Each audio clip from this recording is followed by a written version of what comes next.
Hello everyone and welcome to this week's edition of Trackside Talk. I'm your host Kelly and I have a lot to cover. Now to start off, you're probably wondering, Kelly, why are you in your car and not in the studio? Well, it's a long story. 2 weeks ago was the Mountain West tournament. I was running around crazy, running around like a chicken with its head cut off for that week. That weekend I had NASCAR. I was taking photos here for Rebel Sportsnet, and they turned out actually really well. I'm very impressed with myself. I'm not a photographer by any means. They turned out amazing. And then over spring break, I was in Chicago. I was in the Midwest. It was cold, and then it warmed up, and then it went cold again. But now I'm back. I'm home, and we got a lot to talk about. I mean, of course, we got to talk about Melbourne. We got to talk about the first race with the new F1 regulations. We've got to talk about Shanghai as well. We got to talk about the Desert Double with IndyCar and NASCAR. And we've got to talk about the Arlington GP. There's so much we got to unpack here. So I say, let's dive into it.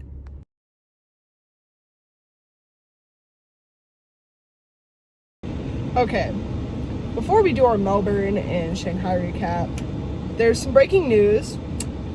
Mercedes is under investigation for their front wing. Apparently, it is not closing in time during the active aero mode. I'm not 100% sure how that works. From what I read, they can only close it within 400 milliseconds, and it's closing in 800 milliseconds. Ferrari brought that to their attention. In that case, both Kimi and George's wins will be disqualified, which, as a GR1 propaganda spreader, someone who is a George Russell alleged lookalike, I'd be very disappointed, but that's just the way things go. But Ferrari would be 1 and 2. So, who knows what's going to happen with that. But now that we've gotten that out of the way, the results will be available soon. Before Suzuka. But I digress. Let's talk about Melbourne and Shanghai. Melbourne was the first race with the new regulations, and it's safe to say it was a bit of a struggle. Ferrari had the best start, with Charles Leclerc moving up place after place. It was a good battle between Mercedes and Ferrari, which never thought I'd say that after these last few years. But Max Verstappen had a phenomenal race too. We cannot discredit Max Verstappen. He went from 20th to 6th. Mind you, this is the same man who's went from 17th to 3rd, 19th to 1st. Like, you can never count that man out. And it is insane that despite not really liking the car, he can still put in a drive like that. So, mad respect to Max Verstappen, as always. And yeah, Max Verstappen, insane driver. Unfortunately, he DNF'd in Shanghai, even though he was putting up a really good race. So, hopefully in Suzuka he can come back, make the title fight more interesting, hopefully. But back to Melbourne, it was very sad. Oscar Piastri didn't get to race in his home race. He crashed on the lap before the grid walk, and yeah, he also didn't start in Shanghai. McLaren had engine issues. It was a rough time. A rough time to be a McLaren fan, especially an Oscar Piastri fan, because both McLarens did not start, and Piastri hasn't raced yet. So hopefully his season opener in Suzuka will be great. Hopefully McLaren can figure out what's wrong with the cars, get him set, get him able to move. But looking back at Shanghai as well, we need to talk about Kimi Antonelli's first win. He got pole. He got his first win. It was amazing. It was a tough battle. Lewis Hamilton got 3rd too, so Lewis's first podium in Ferrari. Beautiful. With his old engineer too. I know a lot of people said that they were crying when Kimmy won, and then they did the picture with Kimmy, Bono, and Lewis. I would have been crying too. I only say would have been because I watched the race, I turned it on, and then I like knocked out, and I woke up to see Kimmy win. So we were very happy that Kimmy won. So now that puts George at the top of the championship leaderboard, Kimmy right below, Ferrari 3 and 4, McLaren's still in like 5th or 6th, I believe, or at least Lando is. Yeah, Suzuka's gonna be interesting too. I'm very nervous and excited to see how this track does with these new regulations, because obviously Suzuka's had some issues in the past, and now with the way these cars just kind of, with the way they're treated as like Mario Kart cars, I'm a little worried. We've had a few crashes. Mostly the DNFs have been like engine issues, so I'm hoping that if there's a DNF, that's it. There no one crashes. Hopefully Isaac Hadjar does well too, because he was doing really good in Melbourne, and then his engine went out. So I want to see Hadjar do good as well. But yeah, Suzuka is going to be crazy. I can't wait to see all the promos. I know last year Lando Norris and Quadrant did their Liberty Walk car, street racer car, and Lando walked in with that, so that was pretty awesome. Hopefully we get something like that for Media Day. Fingers crossed, and yeah.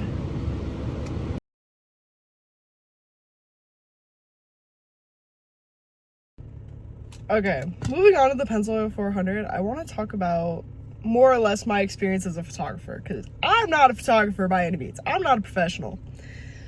But it was such a cool experience being able to go into the pits and actually see how the pit stops work, see all the fans, the wags, the people who make it happen as well. The marshals, the fire safety, all those people. It was such a cool experience.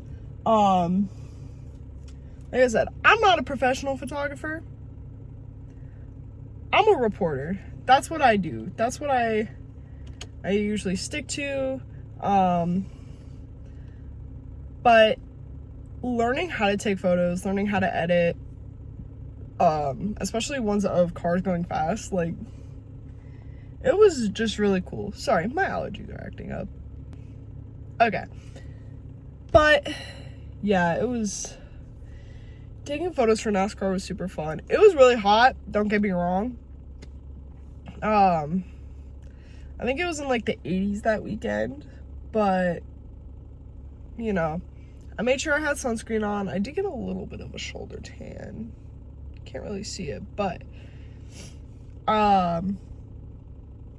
I got pretty close to the drivers for driver intros as they were walking down the stairs from the trailer.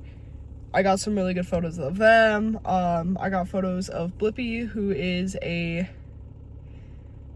kids like TV figure, kind of like a Miss Rachel in a sense, just with a dude who wears blue and orange. I don't know. I got in an elevator with him. I didn't talk to him, but I was in an elevator with him. I also got some photos of the USA Luge team, because they just came back and they were like honorary marshals or something like that. But it was such a cool experience. I know I keep saying that. I hung out with a bunch of my friends. I made some new friends. And after the race, we all went and got in and out, which that's honestly the best way to end a perfect weekend. I had my Red Bull, I had my water. I was trying to stay hydrated because that's important. I got to go down to the catch fence, which that was really sick. I did get hit with a few rocks and pebbles, but that happens. Those are the risks you gotta take working in motorsport. But it was so fun. I would 10 out of 10 would do it again.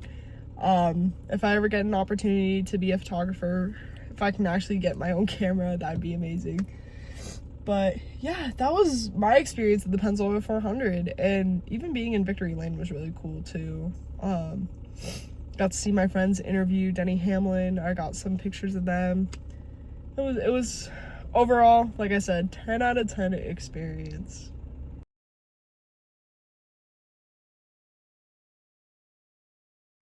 Moving on, now it's time to talk about the Arlington Grand Prix. This was the first year that they had it. I had some friends who went, and it looked like such a good time. Now, everyone was like decked out in Cowboy stuff. Makes sense, it was outside the Dallas Cowboys Stadium. I've been seeing people bedazzle cowboy hats. I just saw Louis Foster got one. So cool. But Marcus Ericsson got pole, which that was really good to see. Marcus Ericsson, in my opinion, is a very underrated driver. He has won an Indy 500. He got very close last year. My heart broke when Palou passed him. But, you know, things happen. I'm very happy for Palou that he won the Indy 500. But it was just kind of crazy. It was very early in the morning here, so I was like kind of watching on and off. But then Kyle Kirkwood came home with the win. Kyle Kirkwood, he is one of those racers who I've never met a Kyle Kirkwood hater. Safe to say. Never met a Kyle Kirkwood hater. He has such a good story. You know, fighting his way to where he is now, and with Andretti, he's shown that he's such a talented driver. Winning in Long Beach last year as well, which that was awesome to see. But yeah, no. I've heard so many good things about the Arlington Grand Prix that I think it's going to stay around for plenty of years to come. It's kind of hard to compare it to other street circuits because it's right outside of a stadium. I mean, the easiest comparison is Miami for F1, but it seems like Arlington isn't just for, you know, it isn't for the publicity. That was truly a race for the fans. And it succeeded. Java House being the title sponsor, Java House did such a good job with it. And I hope I can go next year. I hope I can go to Arlington next year. Also, we got a Will Power podium. Will Power's had such a rough start to the season that I didn't think he was gonna get a podium anytime soon. Not saying like anything like he's a bad driver or anything. It's just luck in a sense. He's had a bit of bad luck, but he pulled up into third place. Very good to see, with Alex Palou in second. It was great race. Absolute cinema. That makes me really excited for Barber this weekend and Long Beach, which I will be at. So I'll be doing another vlog style for Long Beach. Yeah. This actually makes Barber really interesting going into the title fight. Because not only is Palou not leading the title fight, Newgarden's leading the title fight, Kirkwood's putting his name up there. If Errol McLaren can lock in, Pato O'Ward could be in the title fight this year. It's gonna be crazy. It's gonna be crazy. There is some traffic happening behind me. I'm just gonna wait. Anyway. But yeah, IndyCar is actually heating up to be a really good this is going to be a really good season for IndyCar. Barber, you know, we get to see Georgina, the mannequin, the iconic mannequin. I believe there's also the giant spider monument in Barber. I'm not 100% sure on that. Don't quote me on that. But I know Barber is one that a lot of people look forward to as a race. I'm excited to watch it. And yeah, after this quick break, we're gonna talk about the Suzuka preview. We're gonna do a Suzuka preview. And yeah, we're gonna just talk about, we're also gonna talk a little bit about MotoGP, because I have a friend who's going and I'm very excited for her. All right, welcome back. Let's talk about Suzuka. The Japanese Grand Prix is this weekend. As we know, Suzuka is a crazy course. It is also kind of a dangerous course. But with these new regulations, anything is possible. Like I said earlier, Max Verstappen went from 20th to 6th, and then DNF the last race. Anything could happen. There has been no update yet on whether the FIA is going to disqualify Mercedes from the last 2 races. Once there is an update, I will make sure to include it. But it's going to be crazy. Free practice is tonight. Free practice starts tonight. As of today is Thursday. Free practice starts tonight. Quali tomorrow. Race Saturday night here in Vegas, at least here in Vegas. So if you're watching from anywhere else in the world, my times are not accurate to you. This is only to me and everyone else here in Las Vegas. It's gonna be crazy. I do think Ferrari could pull something off. I know George was making jokes earlier this week or yesterday, pulling up to media day, that he didn't want George to overtake him off the start for a 4th time. Which I think it could happen. I do think Ferrari, if they can actually lock in their strategy under a safety car, they are set. They will win, no doubt. So McLaren could potentially come back. Please let Oscar race. I'd like to see him race. I think everyone wants to see Oscar race. And Cadillac, I do want to talk about Cadillac a little bit. I read yesterday that Mario Andretti, who, former F1 driver, IndyCar, works, did IndyCar, a legend in motorsport. He said that Cadillac started off the season 4 seconds off the pace. Last weekend, they were down to 2 seconds off the pace, which, as much as it doesn't seem like it's a big deal, that is a big jump. That is, you're not necessarily focusing on tenths of a second, you're focusing on whole seconds, which, good for Cadillac for improving. Hopefully Checo and hopefully Valtteri, they can actually compete, which I would love to see. I love them as teammates. I'm so happy they're back on the grid. And I'm trying to think, what I do think Isaac Hadjar could have a really good race. I do think he will. I also think Arvid Lindblad could have a really good race too. I mean, he got points in his first race, I believe. I believe he got points last week too in Shanghai, or not last week, but the week before. You know what I'm saying? So I do think that